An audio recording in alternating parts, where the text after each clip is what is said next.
tudi nekatera pojasnila odnosno naše predstave o tem, kako naj bi ta zakon izgledal. Kaj ti želimo predvsem upokojenci, kaj želimo? Ustvarjati pogoje za nova delovna mesta in dati ljudem delo, pravo delo, ne malo delo. Kaj ti upokojenci želimo prejemati pokojnine, sorazmerne zaslužku v celotnem življenjskem obdobju, jasno, ko bili dan. Te zahteve in pravice se pa bodo uresničile, če se ne bo poslabševal odnos zaposlen upokojenec. Danes je v Sloveniji stanje že kritično in kot veste, je upokojencev približno 584 tisoč. Število delovnega, aktivnega prebivalstva pa se vsak dan zmanjšuje, se to poznate in veste, kam to pelje. Zato upokojenci smo tako kritični in zato tako energično spodbujamo nova redna zaposlovanja. Ustvarjati pogoje, da se ustvarja nova delovna mesta. Seveda, stališča upokojencev moramo priznati, da zakon o malem delu ničesar ne odvzema, to je res. Vendar se lahko tudi vprašamo, ali ni vlada nekoliko zlorabila upokojence in jih priključila k temu zakonu izključno iz vidika, da si pridobi njihovo podporo. Se veste, sem povedal, kakšno je številka upokojencev trenutno. Upokojenci že sedaj lahko delajo preko avtorskih pogodb in drugih načinov, ki jih omogoča že veljavna zakonodaja. Na ta način lahko prenašajo svoja znanja in izkušnja ter ponujajo predvsem intelektualne storitve. Z malim delom jim bo pa na voljo predvsem priložnostno delo. Kdor ga bo lahko še opravljal, fizično priložnostno delo, saj kdor je oddelal 40 ali več let, želi imeti malo miru, čistega zraka, pa ukvarjanje z vnuki. Mogoče bi vlada rajši pojasnila, zakaj je upokojenec, če želi se upokojiti in zanjo izpolnjuje vse pogoje, ne more pa več nadaljevati svojo obratjo oziroma svojim SP-jem. Zakaj? Tako da je tukaj se postavi vprašanja tudi, ko se o neki tako važni stvari pogovarjamo, kot je trg dela, je potreben vendar socialni dialog. Žal, v zadnjem času je prišlo do poloma socialnega dialoga. Vzdrži primerjava slon v trgovini s porcelanom. Sedanja vlada je brez socialnega sporazuma s socialnimi partnerji in vemo, da je socialni dialog pomembna stvar, to je večstransko dogovarjanje med predstavniki dela, kapitala in države z namenom, da dosežejo dogovor v korist celotne družbene skupnosti. In za konec rečem takole, da posledica vsega tega so referendumi z negotovim izidom in Zveza upokojencev, naša zveza pri SLS, je povabila člane, da se ga udeležijo in da glasujejo proti. Mogoče bo to pa še kakšno drugo sporočilo dovolj močno vladajoči garnituri, da naj vendar že spremeni način dela ali pa pusti delo novi generaciji politikov. Hvala lepa. Hvala lepa. Pa gospodu Bokataju, pa še stališče mladine pri SLS, študentke, gospodične Vanje Gruden. No, v novi generaciji se strinjamo, da je potrebno področje študentskega dela urediti, vendar vsekakor ne na ta način, kot ga predvideva zakon o malem delu. Ne glede na krizno stanje, je potrebno študenta postaviti v ospredje, da bodo ti imeli možnost študija. Tudi namen študentskega dela je zviševanje nekega standarda mladih. Tukaj pa moramo v ospredje postaviti predvsem to, da ima študent dan danes možnost sploh študija in preživetja v času tega študija. Predvsem moramo tukaj tudi izpostaviti te, ki prihajajo dnevno iz oddaljenih krajev, oziroma te, ki se priselijo, da bojo lahko v kraju študija sploh študirali. Stroškov za to je veliko. Vlada je naredila izračun, da mesečni strošek znaša približno 562 evrov, z malim delom pa ob predpostavki teh 720 ur na letni ravni znaša to 60 ur približno na mesec, ob tem, da verjetno ne bo večja postavka od 4 evrov, ki je povprečno bruto, pač pa to na mesec znaša skupaj 240 evrov. Ne vem, kje vidimo tukaj ostanek še, ne? Dejstvo je, da je kar 36% takšnih študentov, ki brez študentskega dela sploh ne bi mogli pokriti teh mesečnih stroškov. Kaj nam torej to pove?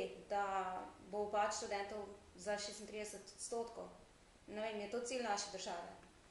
Študenta se v bistvu postavlja slabši položaj, v bistvu še slabši od trenutnega. Postavlja se vprašanje, ali bo sploh še konkurenčen na trgu tega študentskega dela oziroma zdaj malega dela, saj to malo delo privede v bistvu na trg še 800,000 ljudi, se pravi upokojencev, brezposelnih ter tujcev, in ob tem, da študent bo moral poleg tega opravljati še razne študijske obveznosti, ki so še večje po uvedbi bolonjskega sistema, tako da ne vem, če bo konkurenčen še na trgu malega dela. Vsekakor je mladim brezposelnim potrebno omogočiti zaposlitev, vendar vsekakor ne na takšen način, kot ga predlaga zakon. Pač pa, na primer, sredstva, ki so predhodno bila namenjena za študentske servise in razne druge organizacije, da se te nekako prerazporedi in nameni za državne štipendije in pa tudi za zaposlovanje mladih.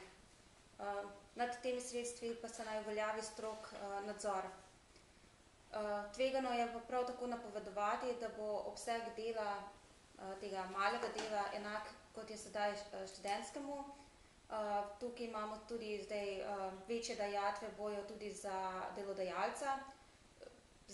Trenutno je, mislim, da 16,8% dajatev, nadalje bo to 34%, potem zagotavljanje delovne dobe. Povprečni študent na letni ravni naredi približno 288 ur študentskega dela. Od tega se bo le 192 ur uveljavilo v to študentsko, v pokojninsko delovno dobo, to je približno 24 dni na letni ravni. Največji poudarek pa tukaj dajemo, da nikjer s tem zakonom ni zagotovljenega večjega nadzora. Pravzaprav smo mnenja, da se bo delo na črno povečalo, tako kot je na začetku že rekel naš poslanec. Namreč sedaj bo imel študent možnost, oziroma katerikoli mali delavec, še večjo priložnost trgovati z napotnicami. Bo presegel pač svojo kvoto, bo vprašal družinskega člana, prijatelja, znanca, sodelavca, kogarkoli in bo pač nadomestil to študentsko napotnico. Prav tako pa po uveljavitvi vseh teh novosti, ki jih predvideva zakon o malem delu, pa verjetno, se pravi, časovne omejitve dela v podjetjih glede na število zaposlenih, bo kontrola teh bistveno težja, zlorabe pa bistveno lažje. In smo mnenja, da je področje potrebno obravnavati ločeno, se pravi študentov, brezposelnih in pa tudi upokojencev, saj je status, položaj oziroma življenjsko okolje vseh teh neprimerljivo. Tukaj je pa treba izpostaviti še nekaj delavske pravice. Študentsko delo jih sedaj res da nima, oziroma so te minimalne. Sedaj pa tudi ostali delavci ne bodo imeli ne regresa, ne dopustov, bolniške pravice žensk do poroda, starševskega dopusta, odsotnost iz dela zaradi nege otroka in podobne. Tako da smo prepričani v novi generaciji, da ta zakon ne prinaša nobenih bistvenih sprememb oziroma na boljše še posebej za študenta. Tako da državljane in državljanke pozivam, naj se udeležijo referenduma 10. aprila in pa naj obkrožijo proti. Hvala lepa. Vsi trije govorci so na voljo za kakšno pojasnilo, kakšno vprašanje.